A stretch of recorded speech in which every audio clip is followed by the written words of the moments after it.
Ladies and gentlemen, please welcome this evening's guest moderator from Entertainment Weekly, Tom Geyer, and tonight's guests, Idris Elba, Naomie Harris, and Justin Chadwick. Hi, everyone. Is everyone warmed up now? So let me first start with Justin Chadwick, the director of this film, and how is it that, forgive me for saying this, a white guy like you comes to direct the Nelson Mandela film? Well, I think more as the question is, how does a guy from Manchester get to direct a movie about South Africa and one of the iconic... I'd made a film in Kenya, a low-budget, tiny little film with Naomie called The First Grader. And one of the producers on that film had got the rights to make Mandela. He'd written to Mandela when he was in prison and got the rights to make the book. He's a South African.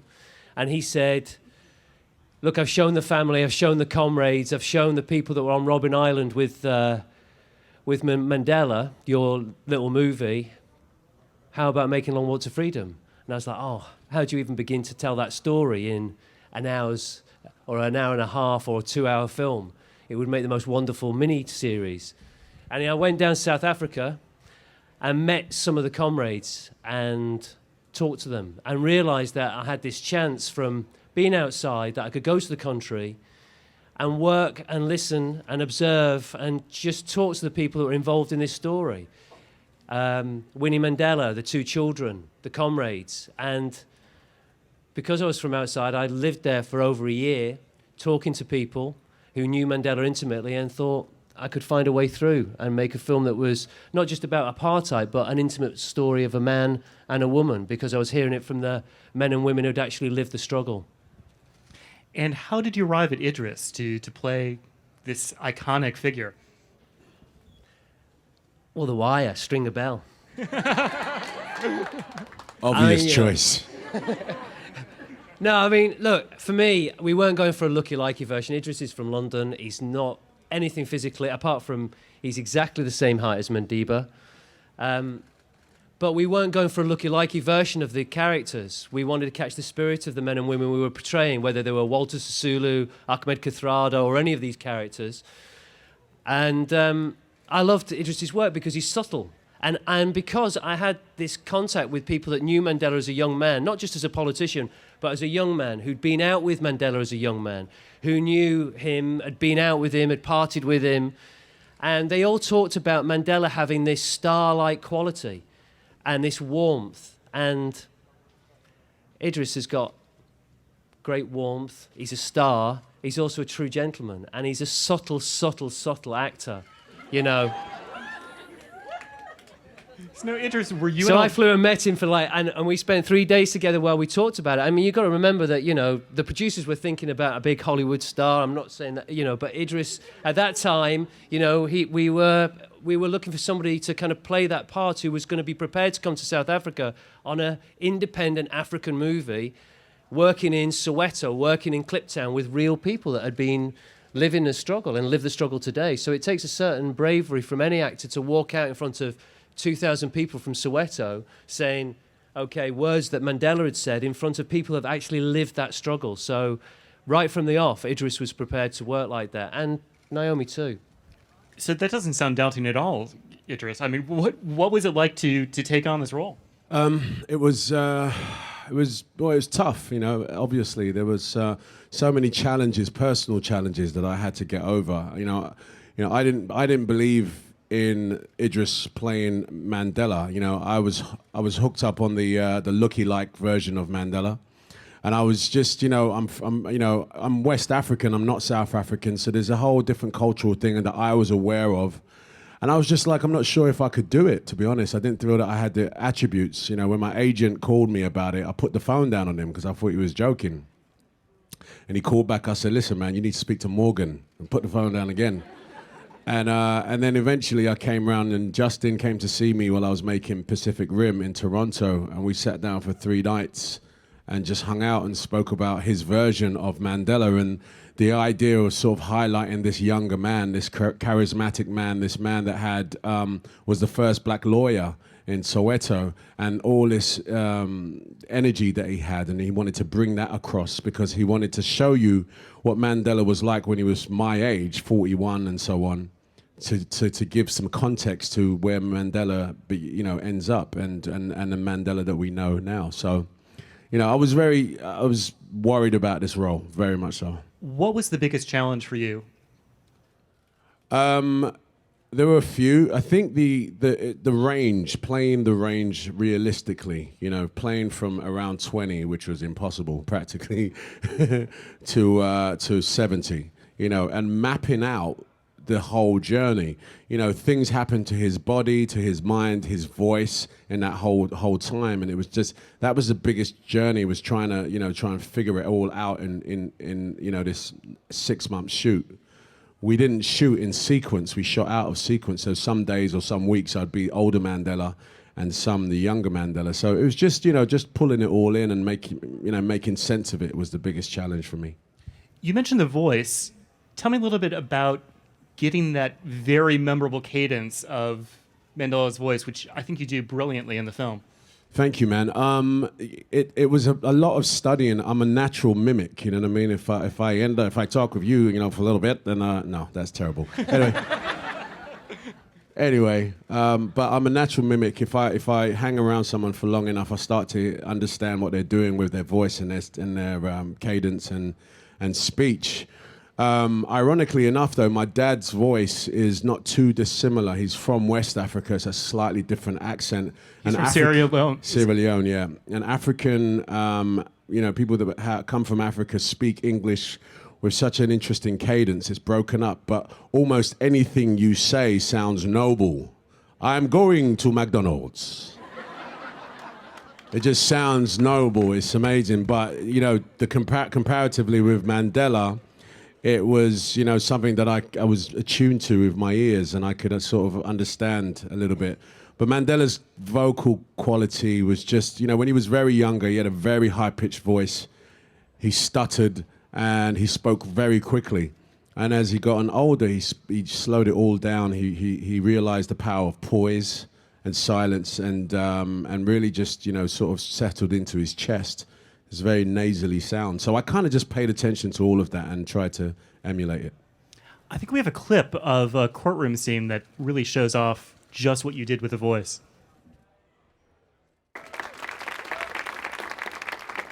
See, I think I sound a little bit like Tony Montana myself. No, anyone know? No, okay.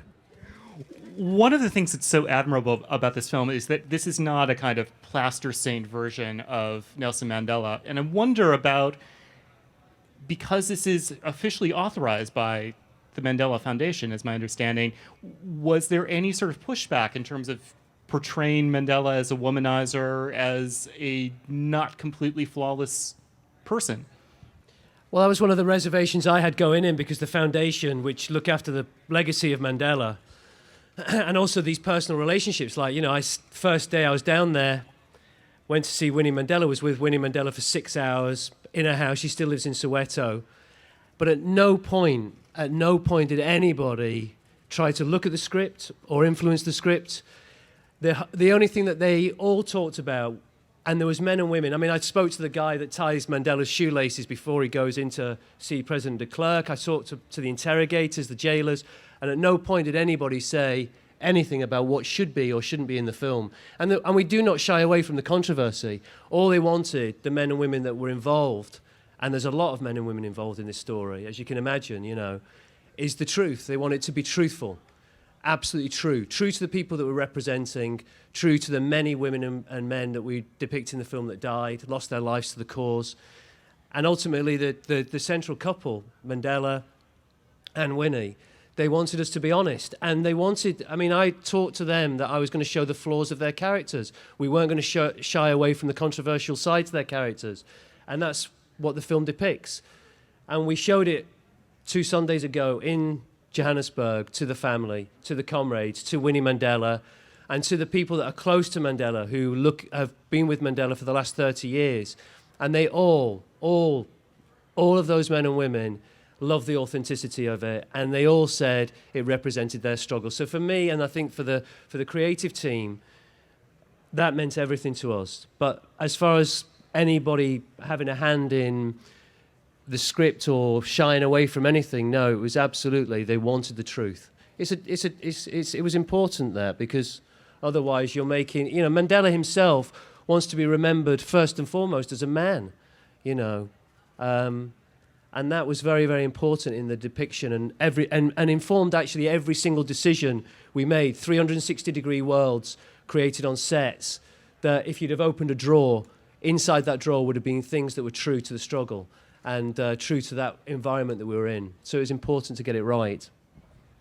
Naomie, tell me a little bit about the process of your experience in terms of taking on this character, Winnie Mandela, who remains a very controversial figure in South Africa, perhaps even more so than Nelson. So how did I do that? I did a lot of research, to find Winnie. I read biographies written about her. I interviewed people who knew her. I watched documentaries in which she featured. I watched lots of uncut footage as well, where she was being interviewed for hours. And it was really difficult to find this woman, because she's so polarizing in terms of people's opinions about her. And, you'd hear two people describing an event where she turned up, and they describe her in completely different ways. And so I really struggled to find her essence and who she was, until Idris organized for us actually to have dinner with Winnie. And I was able to ask her herself, who are you and how do you want to be portrayed? And she really gave it back to me. She was incredibly generous, and she said, look, you're the right person for this role. All I ask is that you portray me faithfully. So do your research and come up with me as you see fit. So that's really what I did. I just became like a detective, doing lots and lots of homework and really trying to piece together events and try to understand her motivation and hopefully finally capture her. Was there a moment in your research where it clicked, where you got her? Yeah, I think I'd really kind of sussed her out before I met her, and I had a really strong idea before meeting her of how I wanted to play her. But having her give me that freedom really allowed me to kind of take ownership of the part, because up until that point I'd felt pulled in lots of different directions. I know Justin had his idea about who she was, I knew the producers had their ideas, but really as an artist what you're looking for is creative ownership of your character, and it wasn't until she gave me that I was able to truly find her. Let's take a look at one more clip of the meeting of Winnie and Nelson. Smooth.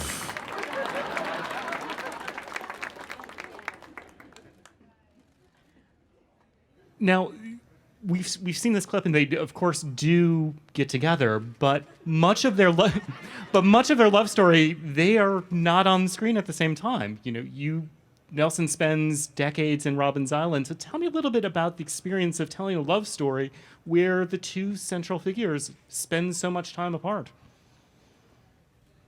That was the key that unlocked the film. I mean, the producer had written to Mandela in prison, as I said before. When Mandela came out of prison, he gave the rights to the book to the producer, the South African producer of the movie.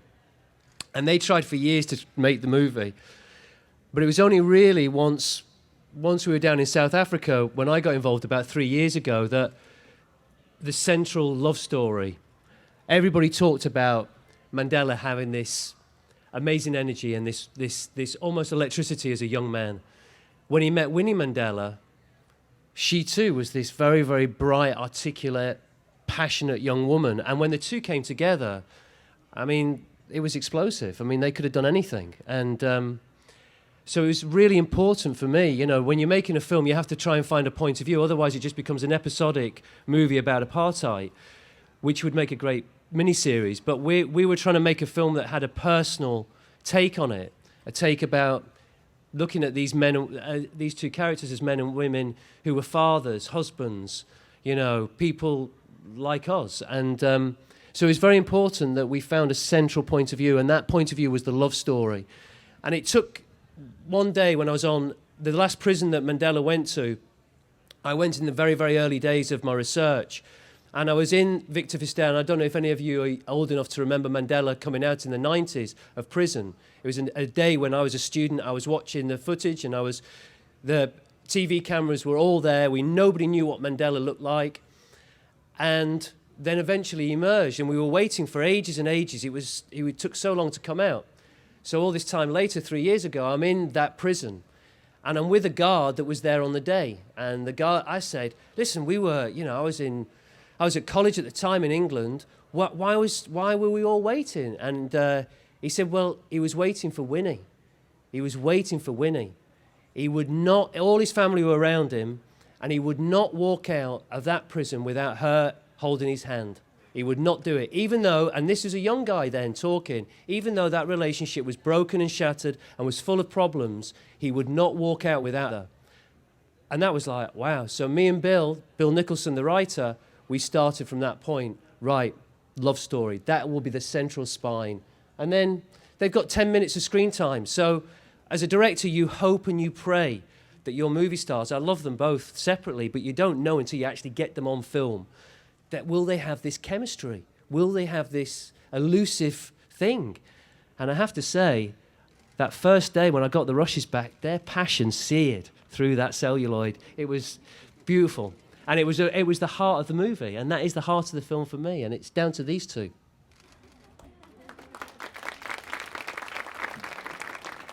I think we're going to open it up to questions from all of you.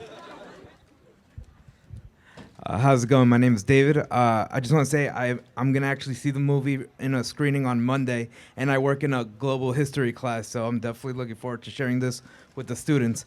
My question for you guys is, what difficulties did you guys have in making this movie a reality in terms of, as a director, using true events from the book and putting them on screen, and for both of you as actors and actresses, playing these individuals that are still around? Well, for me, Justin said it earlier, 360-degree sets, which means that everything around you is part of the film, so the cameras can essentially shoot anywhere. But what that also means is that the extras that were in part of those massive crowd scenes where you have to do these speeches. Now, the average age of the extras is probably the same age as this room. Half of them are, too young to actually remember Mandela in his prime, but it's very much ingrained into their system. And therefore, they would not allow Idris Elba, the guy from Daddy's Little Girls. I hear that all the time out there. Daddy's Little Girls, man. The guy from Daddy's Little Girls to come up on stage, do Mandela, and lie to them. That was not allowed. Not that I wasn't allowed to make mistakes within my speeches or forget my lines, but if I did for a moment, they were so passionate about what they were seeing. They were so behind us. And so it was a challenge, I think, just because I know it's a real man to them. I was really, really, really nervous about lying to them. I never had to, because they gave me so much more energy back than I could even possibly give them. But that just encouraged us and Naomie to really make those speeches and those moments as real as they could get, Hey, first, Miss Harris, you look gorgeous. Now, smooth. Hey. And now, Mr. Elba and Mr. Chadwick. Mr. Elba, coming from doing Prometheus, the Thor sequel, and Pacific Rim, and Mr. Chadwick telling such a moving, great story, are you pushing for an Oscar campaign against the other Weinstein Company's other films such as Fruitvale Station and Philomena, or are you just satisfied telling such a great, moving story? Look, this movie is an independent South African movie financed out of South Africa, and just to have, how hard it is for in movie houses and in the multiplexes, they're so dominated by the big blockbuster, huge big budgets, those movies with CGI, and, for us to be picked up by the Weinstein Company, who are, I have to say, the greatest independent promoters of movies and are passionate about telling stories from other areas of the world. I'm just glad to be in America showing this movie. This movie is, we were free to make this movie, but you can imagine, biopic, you know, period drama. Oh my goodness. You know, we have a phrase in England, you know, it's like spinach, you know. Could it be like spinach? You know, it's good for you, but you don't want to go and eat it or watch it. We really worked hard on making this film have great production value, great car chases, beautiful cast, a moving story that means something. And there has to be a place, doesn't there, in modern cinema for stories from other parts of the world. That has to be. It can't just be dominated by these. And I go and see these other things with my kids and stuff, but this story has got great production value. We shot it on 35mm. It's got a great love story. And I'm just glad that we're here and that we're going to have some sort of cinema release because it's an important story. And it gives you hope. It's no Daddy's Little Girl.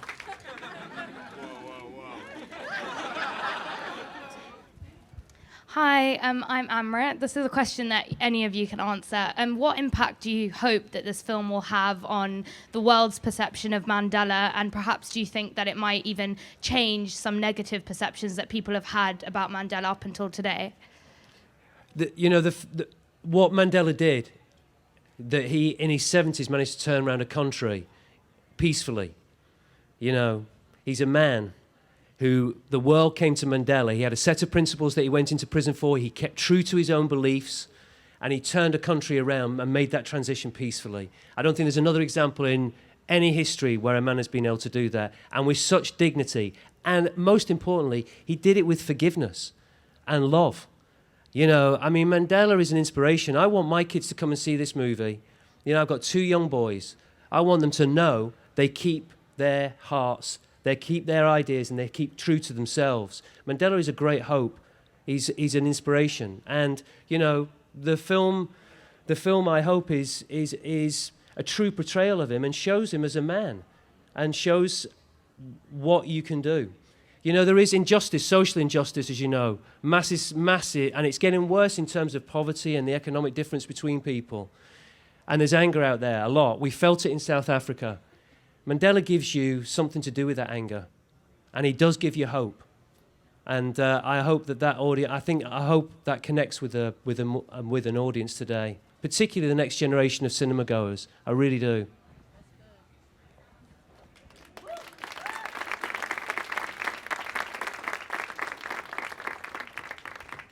I think that's all we have. Thank you very much for coming. Mandela, Long Walk to Freedom opens Thank you. November Thanks, 29th, New York and LA, Christmas Day nationwide. I'm Tom Geyer from Entertainment Weekly. Thank you, Naomie, Justin, and Idris. Thank you for coming, guys. Thanks, Thank you.